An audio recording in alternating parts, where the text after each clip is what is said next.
¿Nos vigilan extraterrestres desde el espacio exterior? ¿Son estas las naves en las que vienen a visitarnos?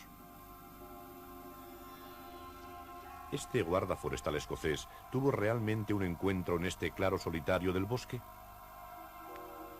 ¿Qué se ve en esta película sobre ovnis? ¿Un platillo volante o un objeto de origen terrestre? Misterios sacados de los archivos de Arthur Clarke, autor de 2001 Odisea del Espacio e inventor del satélite de telecomunicaciones. En su retiro de Sri Lanka, después de una vida dedicada a la ciencia, al espacio y a escribir, medita sobre los misterios de este y otros mundos. Tengo que confesar que soy un experto en ovnis un poco a regañadientes. Estoy interesado en este tema desde hace casi 50 años, mucho antes de que se inventara el nombre de platillos volantes. Los ovnis son muy corrientes. Si ustedes no han visto ninguno, es que son unos despistados o viven en las nubes.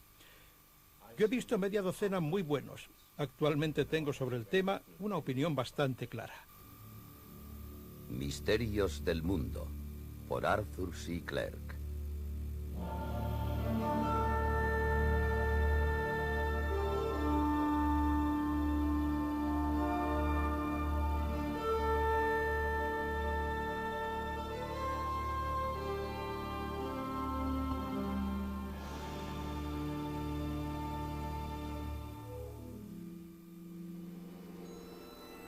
Antes de la medianoche del 30 de diciembre de 1978, despegaba de Nueva Zelanda este aparato, el Argosy, en un viaje de distribución de periódicos. Seguía la misma ruta que 10 días antes había llevado un avión desde el que se informó sobre objetos voladores no identificados junto a la costa de Kaikoura. Objetos confirmados por radar por los controladores de Wellington.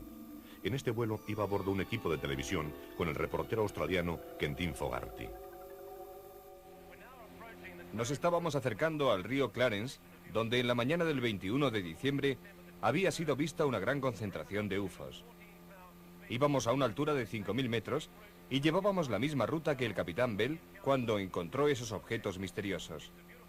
Era una noche clarísima y naturalmente estábamos pendientes de cualquier cosa inusual que sucediese. Apenas había terminado de hablar Fogarty cuando comenzaron a pasar cosas. Acabamos de oír que el radar de Wellington captaba un objeto a unos 1.600 metros detrás de nosotros y que nos seguía. Esperemos que sean amigos. Aquí arriba comenzamos a tener un poco de miedo. Se ve detrás de nosotros una formación compacta de objetos voladores no identificados. Pero iba a haber encuentros más cercanos. En su viaje de vuelta de Christchurch, Fogarty divisó otro objeto. Es muy brillante. Mucho más brillante que las estrellas del cielo. Ahora está apagándose. Ha desaparecido. Otra vez aparece y se mete detrás de una nube. No puedo saber si se está metiendo en una nube o si apaga su luz. No, su luz es muy brillante y está iluminando los bordes de las nubes. Es el objeto volador no identificado más maravilloso que he visto.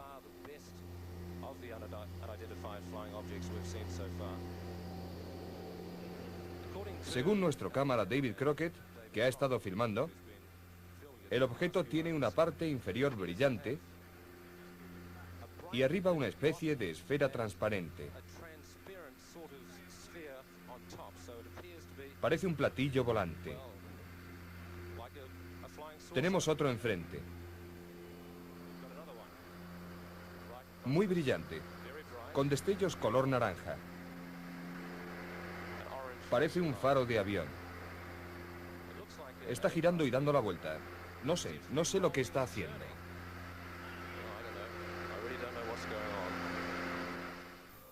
Después de aterrizar el avión en Blenheim, comenzó la investigación.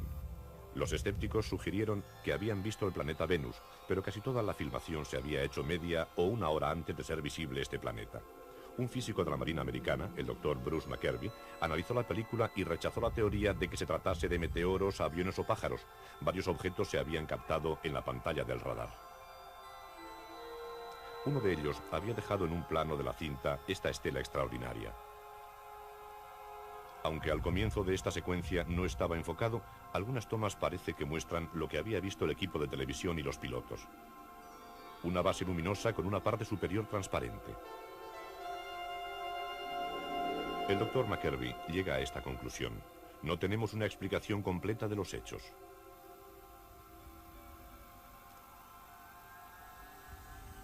El objetivo prioritario sería atrapar un ovni. En el desierto de Texas, Ray Stanford dirige el proyecto Starlight Internacional. Cuenta con material por valor de millones de dólares. Rayos láser para hacer señales a las naves espaciales y gafas para el caso de recibir respuestas. El objetivo es emplear la alta tecnología para determinar sin ninguna duda si nos están visitando naves de otros tiempos o de otros mundos. La pieza central del proyecto Starlight es una computadora para detectar toda la actividad de ovnis en la zona.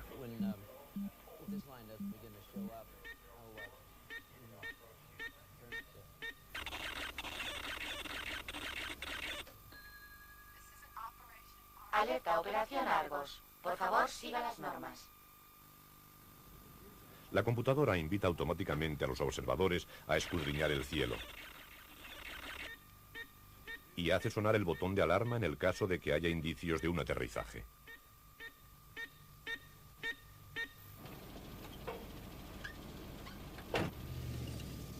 Con estas técnicas, Stanford espera añadir pruebas definitivas a la información acumulada, como esta película tomada en Corpus Christi, en Texas, en 1959.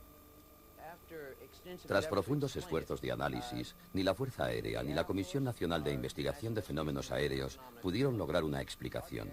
No sé lo que eran, pero eran objetos tubulares y brillantes, pequeños objetos que llegaban y se retiraban a una gran velocidad. Tenemos filmaciones, registros magnéticos, grabaciones de sonido y una gran variedad de datos que nos indican que los ovnis son productos tecnológicos y no algo natural. Pero no solo productos tecnológicos, sino de una tecnología muy sofisticada, con una capacidad de aceleración y velocidad inimaginables que no podemos ni soñar. Nos ha sorprendido la velocidad que alcanzan. Y con franqueza, creo que no están fabricados en la Tierra. Al menos en la Tierra que yo conozco. Y diría algo más.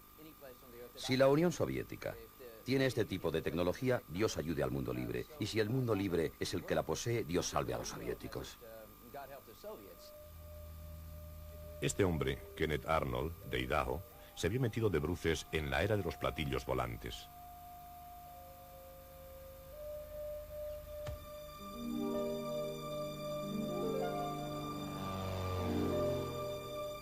El 24 de junio de 1947 despegó de este aeropuerto en Chehalis, en el estado de Washington, y se dirigió a las montañas de Cascade. Como miembro de la Organización de Búsqueda y Rescate de Idaho, iba en busca de un avión militar siniestrado. Al sobrevolar las vertientes del monte Rainier, le sucedió algo que cambió su vida y desencadenó en el mundo una obsesión que dura todavía. Aquí aproximadamente diría que sucedió. Un destello terrorífico sacudió el aire y mi avión se iluminó, hasta el interior del aparato. En ese momento, en una fracción de segundo, creí que un avión de combate P-51 había pasado delante de mí y que el reflejo del sol sobre sus alas había causado el destello. Sin embargo, antes de serenarme, dirigí la vista hacia el norte y observé de dónde procedía el resplandor. Era una formación compacta de naves de aspecto peculiar. Se estaban acercando al monte Rainier. Yo estaba aproximadamente aquí y pude ver la superficie de sus colas, su parte posterior. La segunda nave, desde atrás, parecía ensancharse progresivamente y tenía un agujero en el centro. Naturalmente estuve dándole vueltas a la cabeza y pensé que era el avión más terrible que había visto. Arnold cronometró el tiempo que tardaban en cruzar entre dos picos de montañas separadas entre sí casi 80 kilómetros. Miré el segundero de mi reloj y tardaron en recorrer esa distancia de casi 80 kilómetros 1 minuto y 42 segundos. Calculé la velocidad y era de unos 2.700 kilómetros por hora. Una velocidad, por supuesto, nunca vista ni oída en 1947. Arnold abandonó su búsqueda y aterrizó. Más tarde lo asediaron los periodistas y uno le preguntó cómo volaban los objetos. Se lo diré. Volaban como un platillo cuando lo tiras por la superficie del agua. De repente, la palabra disco volante y todo eso de la forma creciente desapareció. Y todos empezaron a hablar de platillos volantes. Y continúan viéndolos. Y fotografiándolos. Desde Australia, donde un pastor tomó esta extraña fotografía, hasta América. En 1950 se tomó esta clásica fotografía en McMinnville, en Oregón. Algunas muestran detalles que hacen reír a los escépticos. Otras son más enigmáticas. Esta es de Madre de Dios, en Perú. Fue tomada por un chico, Stephen Pratt, de Conisborough, Yorkshire. Las imágenes pueden ser trucadas y los testigos confundirse.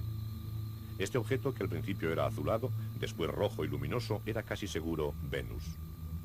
El testigo Jimmy Carter, expresidente de los Estados Unidos. A veces engañan centenares de personas. Muchos creyeron que esta aparición en las montañas rocosas era una nave espacial.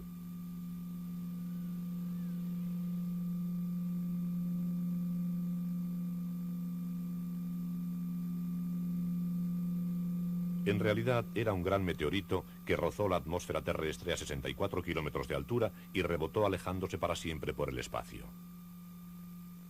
Pero no se rían de esas personas. Todos podemos engañarnos por una cosa de esas. Yo mismo me engañé. Detrás de estas puertas tengo a mi ovni favorito.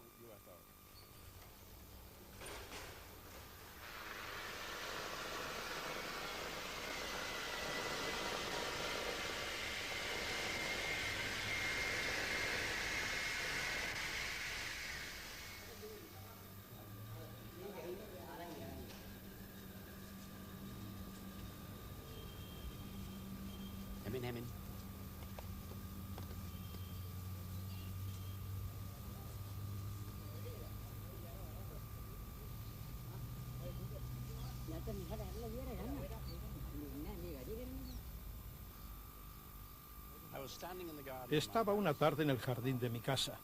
El sol estaba sobre el horizonte y el planeta Venus resplandecía como una estrella brillante.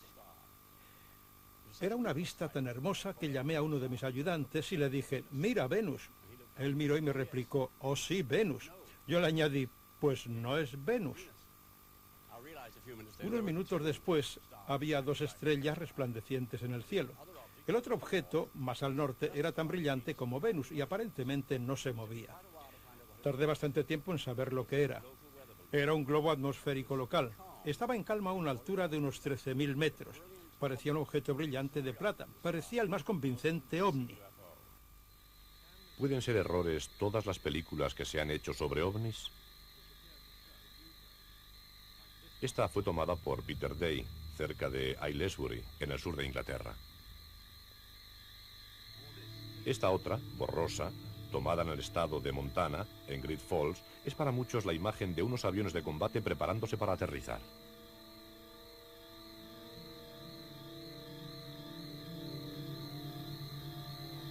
Esta otra, tomada por un equipo británico de televisión en Oxfordshire.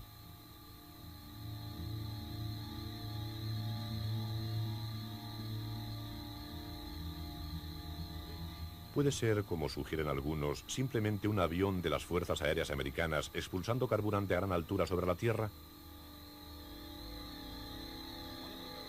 Esta es una de las películas más famosas sobre ovnis. Fue tomada en la isla de Santa Catalina, en California, por el cámara profesional Lee Hansen. Era un día muy despejado. Por eso estaba yo arriba, mirando al infinito.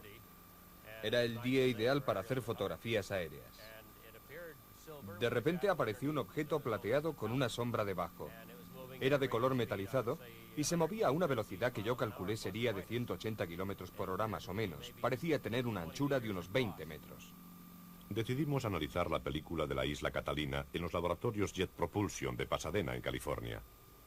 El doctor Robert Nathan, el máximo experto en ampliaciones fotográficas por computadora, analizó y numeró todas las imágenes. Su objetivo era obtener la imagen más perfecta posible haciendo una media de todos los planos de la película. Se toma la primera imagen de la cinta magnética y se hace una réplica en el lado derecho de la pantalla. El proceso consta de una serie de operaciones. Tomo una imagen y la añado a la siguiente. En este momento se está añadiendo el contraste de la segunda fotografía a la primera. Esta imagen representa un promedio de las dos fotografías y se comienzan a perfilar desde el espacio de fondo. Algunas formas, emergen perfiles de objetos. Se toma la tercera fotografía. Esta imagen es una media de las otras tres. Ahora comienza a verse una imagen muy blanca. Encima parece que tiene algunos agujeros o una especie de transparencia debajo. Si se fija uno bien, y teniendo en cuenta la gran velocidad de movimiento que según Lee Hansen llevaba el objeto, esto comienza a parecer un avión comercial. Se pueden distinguir el ala brillante, las ventanillas, el estabilizador.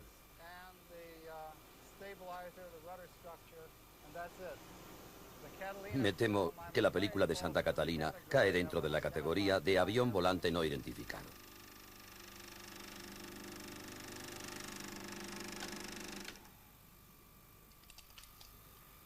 He visto esta película montones de veces y estoy convencido de que es un pequeño avión particular. No hay que buscar más explicaciones. Este es el problema con las observaciones a largo alcance. Nunca podemos estar plenamente seguros de lo que son. Aunque nos visitara un extraterrestre, no podríamos demostrarlo. Por esta razón he dejado de interesarme por los avistamientos de ovnis.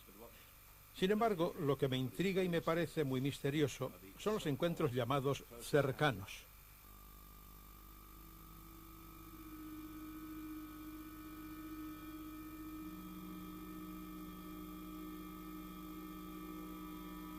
Uno de estos encuentros le ocurrió a Jesse Rottenberg, que vivía entonces en su granja de Staffordshire.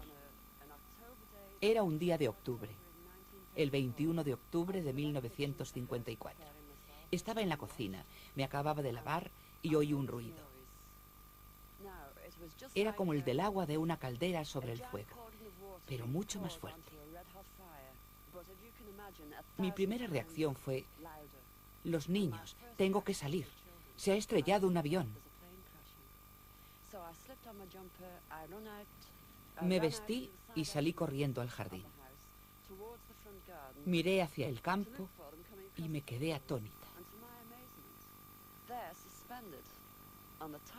Encima del tejado de esta vieja granja había un objeto.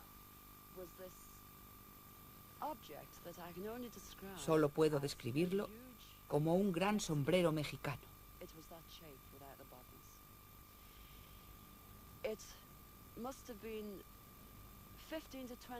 Debía de estar a unos 10 metros de donde yo me encontraba.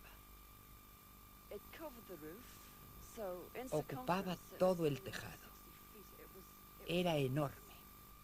Su circunferencia sería de unos 20 metros. Los ocupantes de la nave miraban hacia afuera. Podía verlos desde la cintura hasta la cabeza. Eran muy guapos. Llevaban el pelo largo y dorado, como los príncipes antiguos, y nos miraban.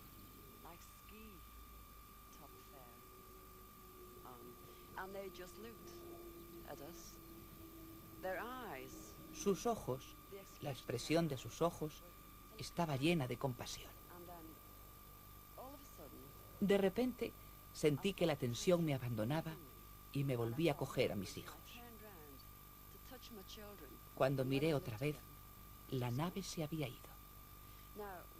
Entonces pregunté a mis hijos: ¿habéis visto lo mismo que yo? Sí, mamá, sí. Volví a preguntar: ¿dónde estará? Se ha ido. Miramos y mi hijo segundo dijo: ahí está, mamá.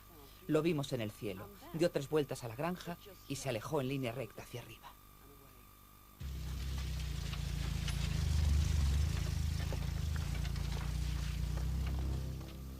Muy pocas veces hay pruebas físicas que fundamenten una noticia de encuentro cercano.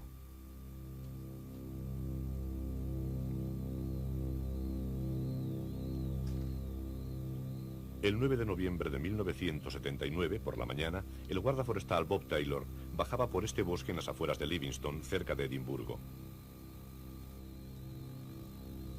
Al pasar una curva se quedó boquiabierto ante un objeto misterioso.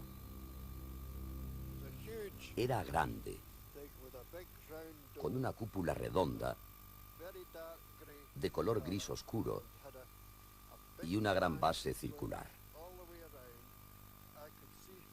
Vi unas patas que salían de la base y una especie de cuchillas en la parte superior. Más tarde, describió lo que había visto a un dibujante de un periódico local. El dibujante trazó este perfil. Cuando yo estaba aquí, salieron 2 bolas. Sí, 2 bolas. Pienso que tendrían un diámetro de 1 metro, más o menos, con 6 barrotes sobre los que giraban. Se acercaron a mí. Recuerdo que sentí en ese momento un tirón y un olor muy fuerte, un olor penetrante. Eso fue todo. Se escapó sendero arriba y llegó a casa temblando. Su mujer se desconcertó al verlo.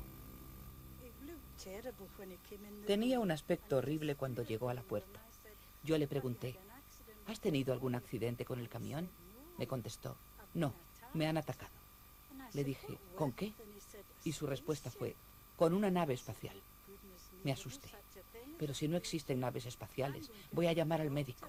Debes haber perdido la cabeza. Parecía muy apurado y asustado. Estaba pálido y llevaba la cara muy sucia. Tenía una cicatriz roja. Sus ropas estaban sucias y sus pantalones, me dijo que le habían roto los pantalones. Acudió la policía y descubrió marcas de rodadas inexplicables en el lugar del accidente. Al examinar la zona encontré 2 marcas de rodadas y unos 40 agujeros en el suelo. Estas son las 2 marcas de rodadas y estos son los 40 agujeros. Después fotografié los agujeros. Esta es la fotografía de uno. Este agujero medía aproximadamente unos 8 centímetros y se pueden ver las marcas de huellas que corresponden a las marcas de aquí. Las marcas de rodadas están todas dentro del área que está vallada y no hay otras marcas que entren o salgan de ella. Estos son los pantalones estropeados del señor Taylor. Puede verse que son de un material fuerte y tenemos un roto en la pierna izquierda, debajo del bolsillo, y otro en la pierna derecha, debajo del bolsillo también. Es el tipo de rotura que corresponde a un tejido tan resistente. Estoy seguro de que aquel día vi una nave espacial. Debemos creer esta historia de Taylor. Es un miembro muy estimado de la comunidad, de gran integridad y poco dado a inventarse historias.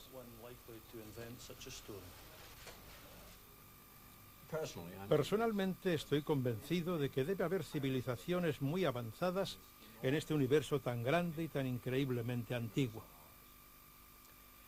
Nosotros ya estamos comenzando a salir al espacio, y otras razas más antiguas quizá lo lleven haciendo millones de años. Es pues razonable pensar que hayan venido a la Tierra en el pasado, y quizá muchas veces, como sugerí en 2001. Debíamos buscar pruebas de esas visitas. Pruebas físicas en forma, por ejemplo, de transistores de radio fosilizados o algo así. Sin embargo, la pregunta es, ¿nos están visitando ahora? En nuestra época hay radares americanos, rusos y de otras naciones escrutando, rastrillando todo lo que se mueve en el espacio. Un lapicero que gira alrededor de la Tierra es detectado por los radares. ¿Se puede creer que haya visitantes en las últimas décadas entrando y saliendo a hurtadillas en lugares escondidos, vistos por muy pocas personas sin ser detectados por la formidable red mundial de radares? Creo que cuando haya realmente una visita desde el espacio, será algo tan espectacular como el clímax de una película del estilo de Encuentros en la tercera fase. Y tendremos certeza de la visita en menos de 5 minutos. Me pueden preguntar, ¿y qué hacemos si nos encontramos con un extraterrestre? Mi consejo es comportarse con elegancia y prepararse para un largo viaje.